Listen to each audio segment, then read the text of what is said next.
여러분 혹시 다른 사람이 이렇게 질문하면 뭐라고 대답하시겠습니까? 왜 교회 다녀요? 여러 가지로 대답할 수 있겠죠. 천국 가려고요. 지옥 가면 큰일 나잖아요. 축복받으려고요. 잘 되면 좋잖아요. 뭐 이런 등등의 대답이 가능할 줄 압니다. 그런데 가장 보편적이고 좋은 대답은 무엇일까요? 바로 이겁니다.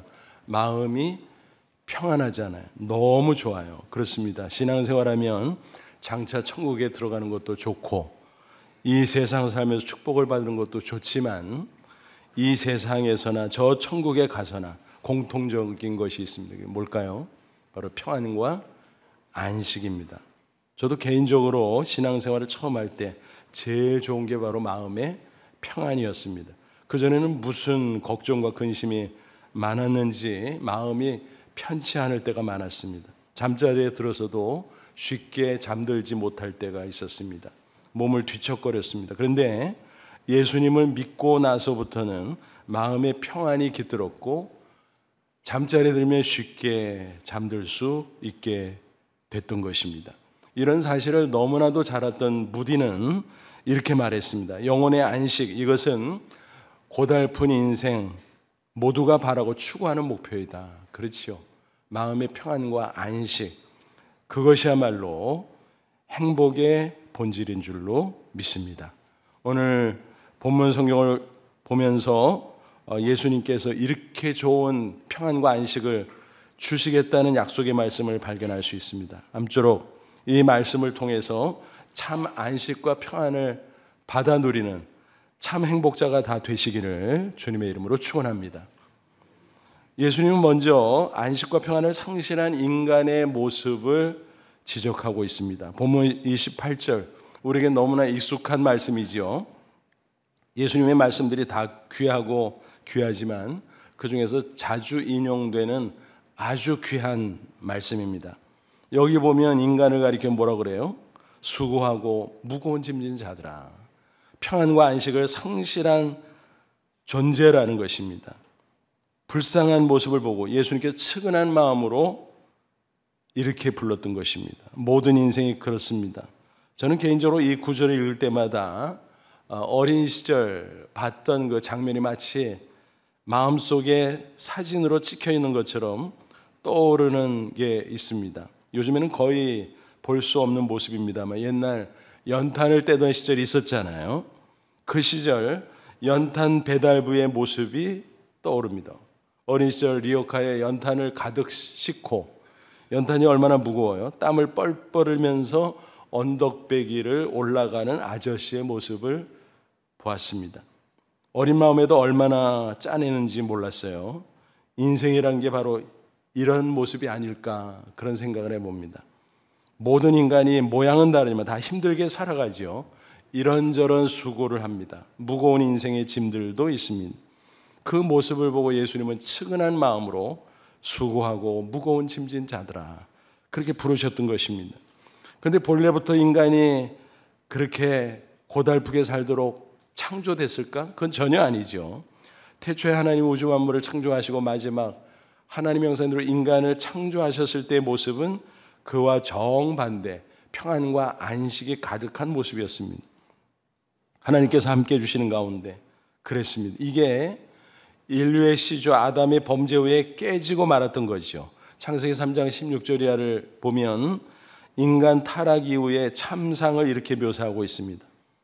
또 여자에게 이르시되 내가 내게 임신하는 고통을 크게 더하리니 내가 수고하고 자식을 낳을 것이며 아담에게 이르시되 땅은 너로 말미암아 저주를 받고 너는 내 평생의 수고의 그 소산을 먹으리라. 너는 흙이니 흙으로 돌아갈 것이니라 하시니라.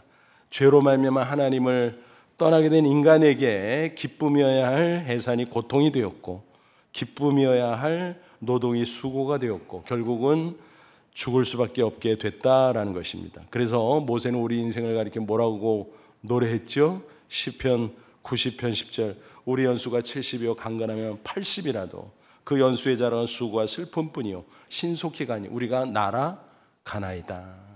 7, 80 그 이상을 산다고 할지라도 수고와 슬픔뿐이라는 것입니다.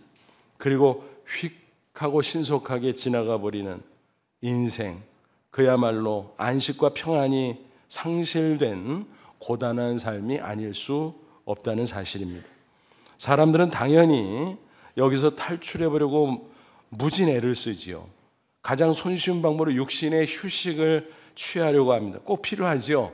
인간의 육신은 하루 쉬고 6일 일하도록 설계되어 있기 때문입니다. 그런데 육신의 휴식만으로 참된 안식을 얻을 수 있을까?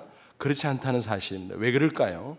인간은 육신만 가지고 있는 게 아니지요. 그 안에 영혼이 있습니다. 영혼이야말로 생명의 근원인 것입니다. 육신이 아무리 좋은 환경 조건 가운데 있다고 할지라도, 또 충분한 휴식을 취한다고 할지라도 영혼의 참 안식이 없으면 늘 곤고할 수밖에 없는 것입니다. 마음의 불안과 초조, 또 갈등과 공허가 자리 잡을 수밖에 없습니다.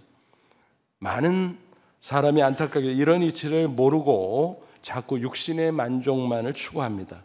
끝없이 좋은 환경만 만들려고 애쓰고 세상의 향락거리들만 추구한다는 사실입니다. 그 자체를 나쁘다고 말씀드리려는 것은 아닙니다. 우리가 육신을 갖고 있기에 그런 것도 중요하죠.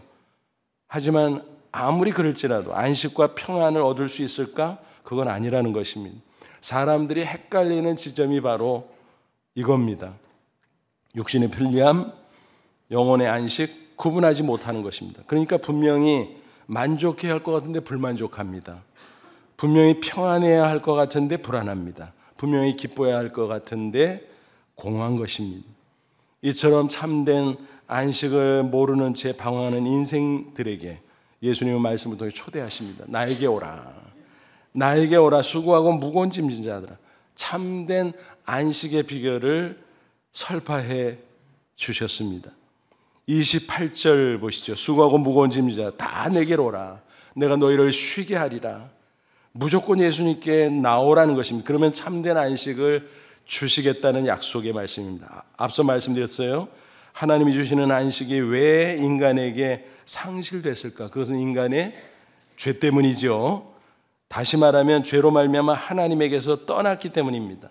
그러니까 다시 돌아와라, 돌아와라 말씀하시는 것입니다.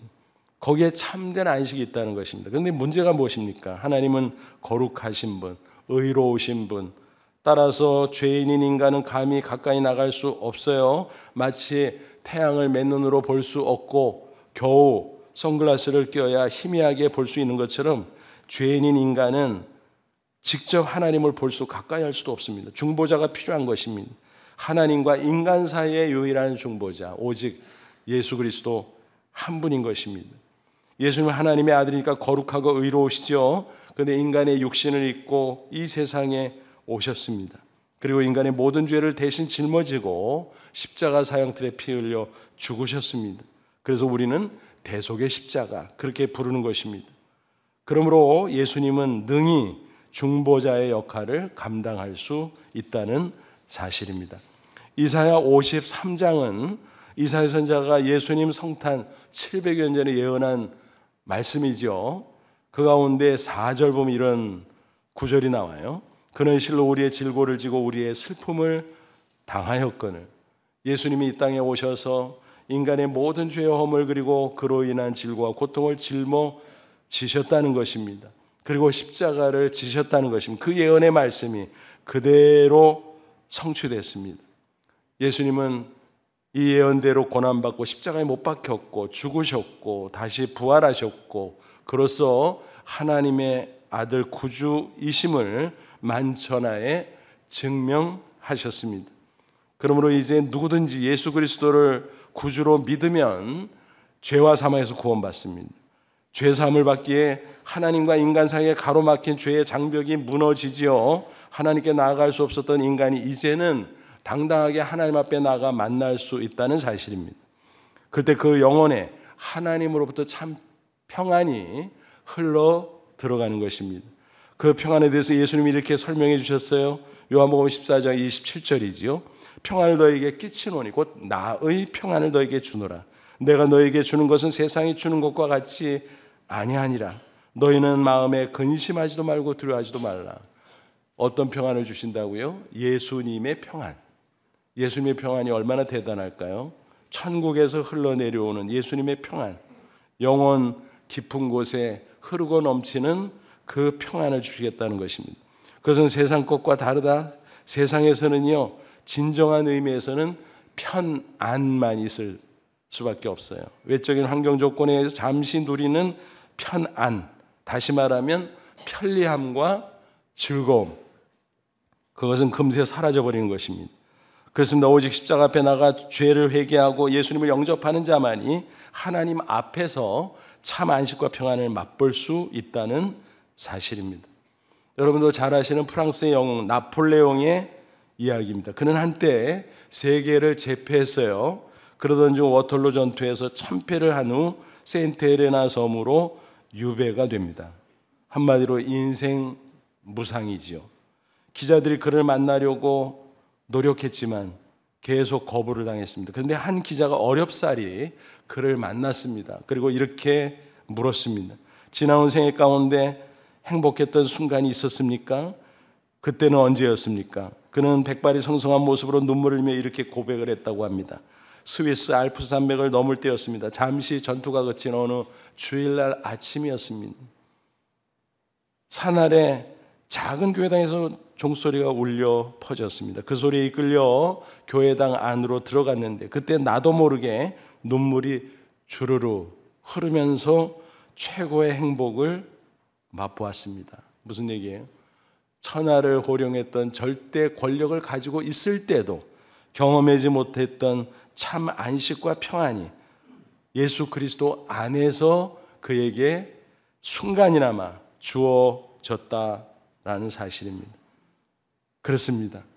세상의 다른 것으로는 참 평안과 안식을 얻을 수 없어요. 오직 예수 그리스도 안에만 그 평안과 안식이 있는 줄로 믿습니다. 그러므로 예수님의 초대 말씀대로 주님께 나오십시오. 하나님의 품 안에 안기시기를 바랍니다. 이미 여러분 그렇게 하셨습니까? 그러면 세상에서 맛볼 수 없는 그 안식과 평안을 풍성히 누리며 진정한 행복자로 살아가시기를 간절히 축원합니다. 그런데 예수님은 좀 더 적극적인 신앙생활로 우리를 초대하고 계십니다. 왜냐하면 이미 받은 안식과 평안이 있을지라도 도전이 있습니다. 악한 원수 마귀는 그것을 회방합니다. 흔들어 놓습니다. 세상에 수많은 악한 세력과 또 복잡한 일들이 우리의 마음을 흐트러 놓기 쉽습니다. 그러므로 그것을 지키고 더 풍성케 해야 될 것이고 한 걸음 더 나아가 주님께서 예비하신 축복과 상급을 얻기 위해서 우리는 더 적극적인 신앙생활을 해야 된다라고 하는 사실입니다. 여러분, 우리에게 주신 안식과 평안을 지켜야 된다 그랬잖아요. 수비죠, 일종의. 근데 이런 말이 있죠. 최선의 수비는 뭐라고요? 공격이다. 그렇습니다. 그래서 좋은 의미에서 우리는 공격적인, 적극적인 신앙생활을 해야 된다. 예수님께서는 그것을 우리에게 권고하고 있습니다. 그것은 성숙한 신앙에 도전하라는 것입니다.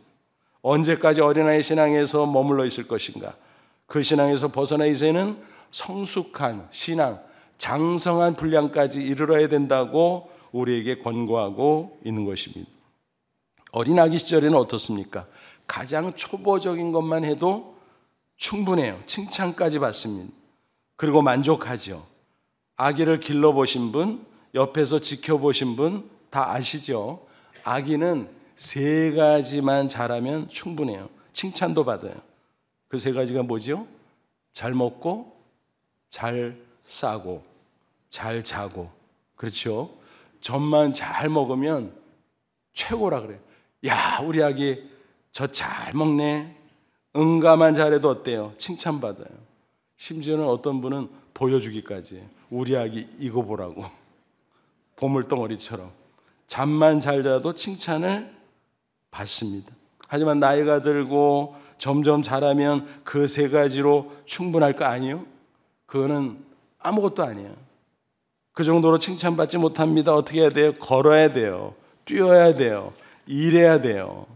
이게 성숙한 사람의 모습 아니겠습니까? 우리 그리스도인도 마찬가지. 성숙한 신앙생활로 나아가야 된다는 것입니다. 어린아이의 모습에서 벗어나서.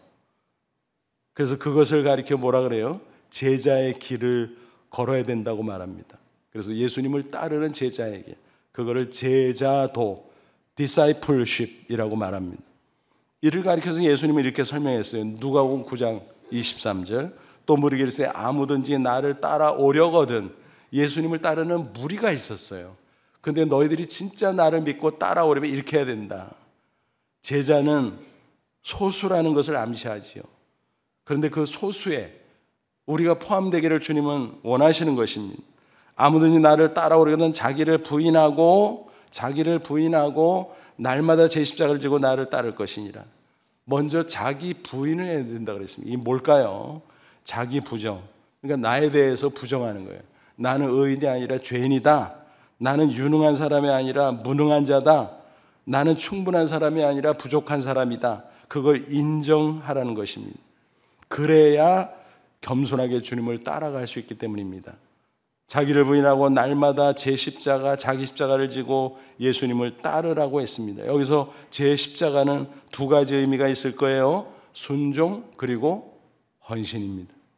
주님 말씀하시면 겸손하게 그 말씀대로 순종하면서 따라오라는 것입니다.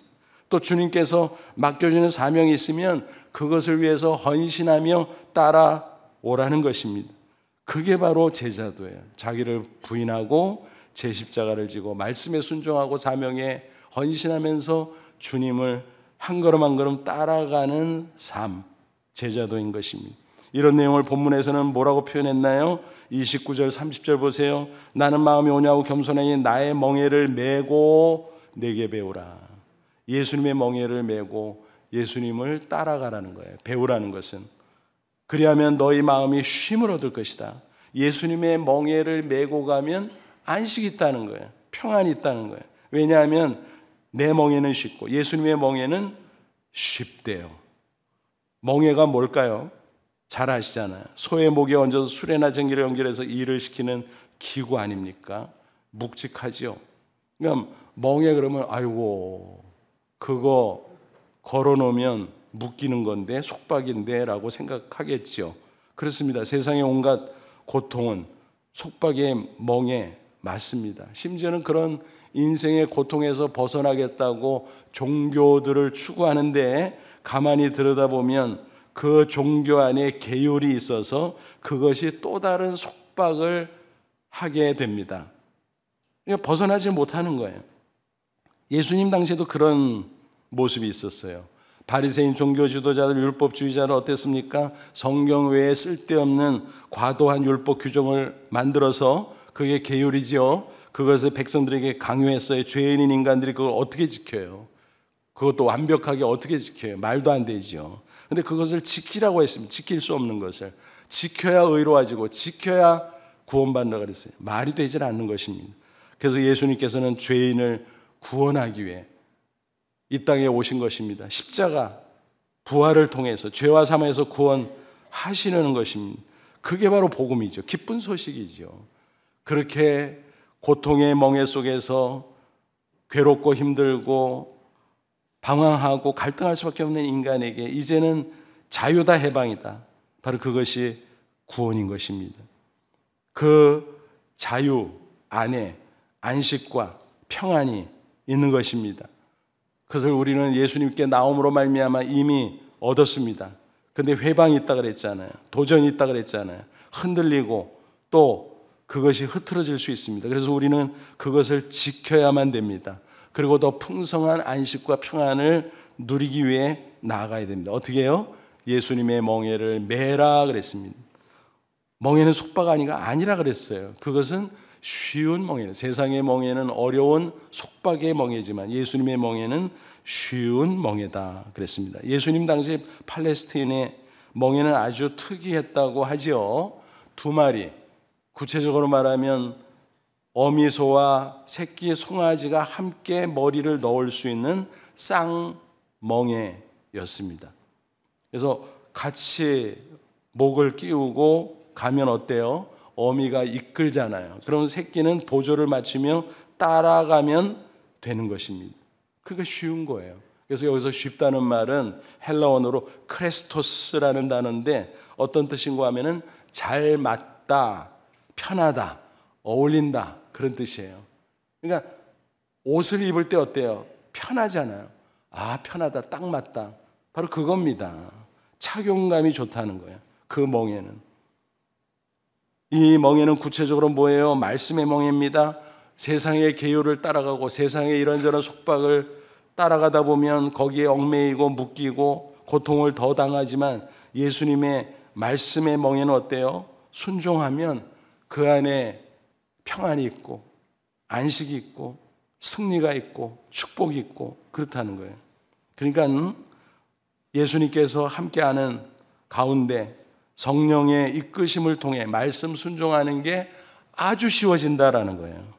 그러니까 예수님의 멍에는 사랑의 멍에인 것입니다. 오래전 미국 캘리포니아에 있는 디즈니랜드에 구경을 간 적이 있었습니다. 얼마나 사람들이 많은지 그때 문자 그대로 인파였습니다. 근데 거기서 이 사람 저 사람 보는 가운데 한 백인 여성이 내 아이를 데리고 다니는 것을 목격할 수 있었습니다. 아마 아빠가 오지 않았나 봐요. 근데 애들이 넷이나 되더라고요. 올망졸망. 근데 어떻게 데리고 다니나 이렇게 보니까 줄을 가지고 애들을 4명을 다 묶었어요. 그래가지고 그 줄을 잡고 다니는 거예요. 그래서 야, 강아지도 아니고 저게 뭔가 싶어서요, 처음에는. 근데 자세히 들여다보니까 그게 너무 좋은 거예요. 그 인파 속에 아이를 하나라도 잃어버리면 어떻게 해요? 큰일 나잖아요. 큰일 나잖아요. 그 내 아이들이 가만히 있어요. 막 움직이고 난리지. 놓치기 쉽죠. 그런데 줄을 묶어가지고 4명을 이끌고 다니는데 아이들의 표정을 봤어요. 그랬더니 천진난만하고 너무너무 즐거운 거야. 그래서 저 줄은 속박의 줄이 아니라 사랑의 줄이구나. 그러니까 아이들이 오히려 더 자유롭게 즐기고 있었던 것입니다. 엄마도 안심하면서 아이들과 함께 즐기고 있었던 것입니다. 여러분, 이게 사랑의 멍에예요. 예수님께서 내 멍에는 쉽다고 하는 게 그거예요. 주님의 말씀대로 순종하며 따라오라는 거예요. 야, 이 말씀 지키는 게 어렵지 않아. 세상의 속박 고통이고 다른 종교들의 계율은 속박이지만 이거는 아니야 라고 말씀합니다. 주님의 사랑 때문에 지키기가 쉽다는 거예요. 요한일서 5장 3절 하나님을 사랑하는 것은 이것이니 우리가 그의 계명 말씀을 지키는 것이라. 그의 계명 말씀은 무거운 것이 아니로다. 주님의 말씀은 절대로 무거운 게 아니라는 거예요. 쉽다는 거예요.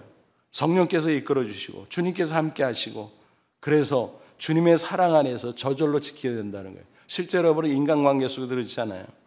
사랑하는 사람이 말하면 어때요? 지키기가 쉬워요. 자진해서 열심히 지켜요. 근데 나랑 별로 상관없는 사람이 나한테 지시하면 어때요? 기분 나빠요. 어려워요. 그죠? 사랑이 지키기 쉽게 해주는 것입니다. 주님의 말씀은 바로 그런 겁니다. 주님이 나를 사랑하고 내가 주님을 사랑하기에 성령의 이끄심이 있기에 말씀의 멍에는 쉬운 줄로 믿습니다. 여러분 마치 또 이와 같아요. 길을 갈 때 차선 어때요? 있으면 불편해요? 편해요? 편하죠. 차선 없으면 얼마나 불안하고 위험한지 몰라요. 가끔 선교지에 가면 낙후된 나라들에게는 도로에 차들이 제법 많은데 차선이 없어. 그럼 얼마나 복잡하고 얼마나 위험하고 얼마나 불안하고 무서운지 몰라요. 막 빵빵거리고 막 옆에 막 끼어들고 막 달라붙고 너무너무 위험하고 불안해요. 그런데 차선이 반듯반듯 있으면 어때요? 차선 안에만 가면 되는 거예요. 그 안에 들어가서 꼼짝 못하고 속박 아닌가? 그게 아니에요. 안정감이죠. 자유죠. 평안이죠. 바로 그겁니다.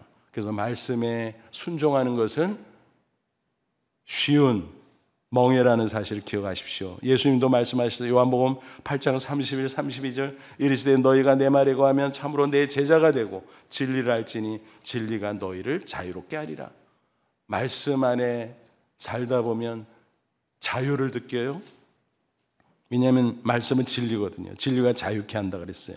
시편 기자는 더 나가서 말씀의 축복을 이렇게까지 노래합니다. 119편 165절 유명한 구절이죠. 주의 법 말씀을 사랑하는 자에는 큰 평안이 있으니 그들에게 장애물이 없으리로다. 평안과 더불어 형통의 축복, 축복의 대로가 활짝활짝 열린다는 사실입니다. 그러므로 여러분 기쁜 마음으로 말씀의 멍에를 매십시오. 아무쪼록 날마다 말씀을 읽고 묵상하면서 하나님의 뜻을 깨닫는 대로 순종하십시오. 그래서 부디 축복의 대로를 경험하고 참 평안을 경험하는 저와 여러분 되시기를 주님의 이름으로 축원합니다. 그리고 예수님의 멍에를 메고 나면 당연히 그 다음에 어떻게 해야 돼요? 예수님의 짐을 져야 됩니다. 앞서 말씀드렸잖아요. 멍에는 짐을 지우기 위해서 사용하는 기구라 그랬잖아요. 그러면 예수님의 짐은 뭘까요? 예수님이 나에게 맡겨주시는 사명을 가리키는 것입니다. 그 사명에 헌신하는 것이 예수님의 짐을 지는 것입니다. 내가 위치한 자리에서 나에게 맡겨주신 모든 책임들, 그것이 클 수도 있고 작을 수도 있어요. 가정에서, 직장에서, 교회에서, 내가 가는 곳곳에서 내가 맡은 책임이 있다라는 것입니다. 그것을 가지고 우리가 하나님의 영광을 위해서, 하나님의 나라와 복음을 위해서 마땅히 감당하며 살아야 된다라는 것입니다. 고린도전서 6장 19, 20절은 이렇게 증거합니다. 너희 몸은 너희가 하나님께로부터 받으면 너희 가운데 계신 성령의 존인 줄 알지 못하느냐. 너희는 너희 자신의 것이 아니라 그랬어요. 몸, 여기서 몸은 육신만을 가리키는 게 아니에요. 전인격, 인생 전체를 가리켜요. 그것은 하나님께로부터 받았다. 그렇지, 하나님이 창조주니까 우리의 인생, 우리의 몸의 주인은 하나님이에요. 뿐만이 아니라 어땠어요? 죄로 말미암아 타락하고 멸망할 수밖에 없었지만 예수님의 십자가 피로 구속해 주셨어요. 구속이라는 말이 무슨 뜻이에요? 속박한다는 한자 말고 다른 한자죠. 뭐예요? 값을 치르고 산다는 거예요. 우리의 죄값을 예수님의 십자가 피로 대속하셔서 우리를 하나님의 자녀로 사셨다는 거예요. 너는 내 것이라. 그러므로 너희는 너희 자신의 것이 아니라 창조주 하나님의 것이요 구속주 하나님의 것입니다. 그리고 그 증표로서 우리 몸에, 우리의 마음에 성령을 부어주십니다. 그리고 성령이 떠나지 않고 우리와 함께 거하십니다. 그것을 성령의 내주라고 말하지요. 그러므로 우리는 하나님의 영광을 위해서 우리의 몸과 우리의 인생을 바쳐 헌신해야 마땅합니다. 사명에 헌신하는 것, 그것이 예수님의 짐을 지는 것입니다. 그 짐은 어떻다 그랬어요? 30절 다시 보면 내 짐은 가벼움이라. 가볍다 그랬어요. 가볍다. 아니 짐이 무겁지 가벼운가? 가볍다 그랬어요. 왜냐하면 앞서 소개한 쌍멍의 이야기를 다시 떠올려 보세요. 함께 맨 어미소가 리드하기 때문에 새끼는 어때요? 짐의 무게를 거의 느끼지 않을 수 있어요. 마찬가지. 주님께서 우리와 함께 하시고 주님께서 이끌어 주시고 도와주시기 때문에 사명이 처음에는 부담스럽고 야 이거 내가 질 수 있을까? 근데 막상 순종하고 헌신하고 따라가다 보면 쉽다라는 거예요. 가볍다라는 거예요. 능히 감당할 수 있고 놀라운 승리가 있다라는 것입니다. 인도의 성자로 불리는 썬다싱의 이야기입니다. 어느 날 동행인과 함께 히말라야 산을 넘고 있었어요. 그는 그런 곳을 누비면서 복음을 전했거든요. 그런데 눈보라와 극한 추위로 몸을 가누기도 어려울 정도였습니다. 그런데 한참 눈길을 가고 있는데 바닥에 한 노인이 쓰러져 있는 거예요. 야, 큰일 났다. 방치하면 얼어 죽겠네. 그래서 동행인에게 제안했어요. 우리 차례대로 업고 갑시다. 그랬더니 그 사람이 이런저에 거절합니다. 미쳤어? 내 몸 하나도 간수하지 못하는데 당신이나 하고 싶으면 나는 싫어 하고 서둘러 앞장서 가버렸습니다. 너무너무 기가 막혔습니다. 하지만 그 노인을 두고 갈 수 없어서 혼자 들쳐업고 산을 넘어갔습니다. 가다 쉬고 가다 쉬고 그래도 너무너무 힘든 거예요. 땀이 비오듯 합니다. 근데 한참 가다가 깜짝 놀랐습니다. 왜냐하면 먼저 갔던 그 사람이 눈길에 얼어 죽은 시신이 되어 있었던 것입니다. 이럴 수가. 그럼 무슨 일이 일어난 걸까요? 혼자 가다가 넘어지겠죠. 쏟아지는 눈에 파묻혀서 거기서 헤어나지 못하고 얼어 죽고 말았다는 이야기입니다. 오히려 썬다싱과 그 노인은 서로의 체온으로 뜨거워진 열기가 생겼고 그것을 에너지 삼아서 쉬엄쉬엄 가고 또 가고 거뜬히 산을 넘을 수 있었다는 이야기입니다. 그렇습니다. 여러분, 내가 사명의 짐을 지는 것 같은데 사명의 짐이 나를 지어줘요. 내가 십자가를 지는 것 같지만 십자가가 나를 짊어져 준다는 사실을 기억하십시오. 사도 바울이 바로 이런 원리에 따라서 열심을 다해 사명에 헌신하고 또 헌신했습니다. 고린도전서 15장 10절에서 그런 고백합니다. 그러나 내가 나 된 것은 하나님의 은혜로 된 것이니 내게 주신 그의 은혜가 헛되지 아니하여 내가 모든 사도보다 더 많이 수고하였으나 내가 한 것이 아니오 오직 나와 함께 하신 하나님의 은혜로라 그랬어요. 그는 자신이 죄인 중에 괴수였는데 주님께서 만나주시고 십자가 대속의 피로 구속하사 하나님의 거룩한 자녀 삼아주시고 뿐만이 아니라 사도의 직분까지 준 걸 생각하니까 너무너무 감사하고 감동을 받았습니다. 그러니까 하나님의 그 은혜와 사랑을 생각하면 가만히 있을 수가 없어. 그래서 주신 사명 감당하기 위해 헌신하고 또 헌신하고, 그는 뭐라고까지 얘기해요? 모든 사도보다 내가 더 많이 수고했다. 여러분, 이거 건방진 말이 아니요. 나는 죄인 중에 괴수거든. 받은 은혜가 많거든. 받은 사랑이 많거든. 그러므로 누구보다도 더 열심히 해야 돼. 누구보다도 나는 더 헌신해야 돼. 그런 고백인 것입니다. 근데 그렇게 열심히 수고하고 헌신하고 나서 또 보니까 야, 이렇게 내가 할 수 있었던 것 역시 하나님의 은혜네. 모든 것이 하나님의 은혜네. 그래서 그는 열심히 헌신했고 인생의 마지막까지 아름답게 멋지게 사명의 길을 완주할 수 있었다라고 하는 것입니다. 그는 그 길을 걸어가면서 항상 기뻐했습니다. 항상 보람을 느꼈습니다. 그리고 장차 천국에서 받을 상급을 바라보며 감사했습니다. 그는 디모데후서 보니까 옥중서신이잖아요. 감옥에 갇혀서 야, 이번에는 내가 추록하지 못하고 죽임을 당했구나 순교를 예감합니다. 그는 이렇게 고백하지요. 디모데후서 4장 8절 이제후로는 나를 위해 의의 멸관이 예비되었으므로 죽어도 이루어오신 재판장이 그날에 내게 주실 것이며 이제 다 살았구나. 하지만 나는 천국 간다. 주님 앞에 서면 준비된 의의 멸관을 받을 것이다 라고 확신합니다. 그리고 선언합니다. 자신뿐만이 아니라 모든 그리스도인이 똑같다는 것입니다. 그 원리가 그렇습니다. 우리가 이 세상 떠날 때 주님의 심판대 앞에 각각 서게 될 것입니다. 우리 심판 안 받는다 그랬는데 맞아요. 종류가 다른 걸 얘기하는 거예요. 정죄의 심판, 죄의 대가를 치르는 정죄의 심판에서는 우리가 구원받았어요. 해방됐어요. 왜냐하면 예수님이 내 대신 십자가에서 모든 죄값을 치러줬기 때문에 거기선 벗어났어요. 우리는 그런 정죄의 심판은 받지 않습니다. 맞습니다. 계시록 20장 보면은 정죄의 심판의 얘기가 나오는데 크고 흰 보좌 앞에 사람들이 한 사람 한 사람 행위책에 기록된 죄상에 따라서 심판을 받습니다.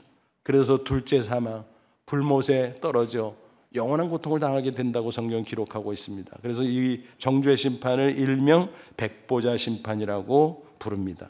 그런데 다른 한편으로 상급 심판이 있습니다. 이건 뭐냐면 구원받은 성도가 믿음 안에서 어떤 삶을 살았는가를 하나님께서 평가하시고 그에 상응하는 상을 주시는 것입니다. 일종의 신앙 인생의 평가라고 보시면 됩니다. 고린도후서 5장 10절 보면 그리스도의 심판대 앞에 우리가 각각 선다 그랬습니다. 그런데 이 심판대가 헬라어 원어를 보니까 베마라는 단어예요. 원래 뜻이 뭐냐면 시상대거든요. 고대 올림픽 경기가 있을 때 우승자들이 시상대 앞에서 상을 받잖아요. 그 시상대가 바로 베마예요. 그래서 일명 베마 심판. 그렇습니다. 우리는 장차 상급 심판, 베마의 심판을 받아야 됩니다. 그때 내가 어떤 상을 받을 수 있을까? 나는 구원받으면 됐어. 그것도 감지덕지지. 말아요. 맞아요. 감지덕지지요. 그런데 다른 사람 다 받는데 나만 빠지면 그게 아무렇지도 않을까요? 섭섭하지요. 후회가 될 것입니다. 이런 이야기가 있습니다.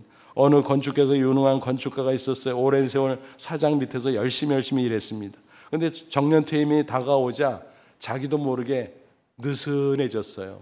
그리고 이제 얼마 안 남았구나. 대충 마무리해야지.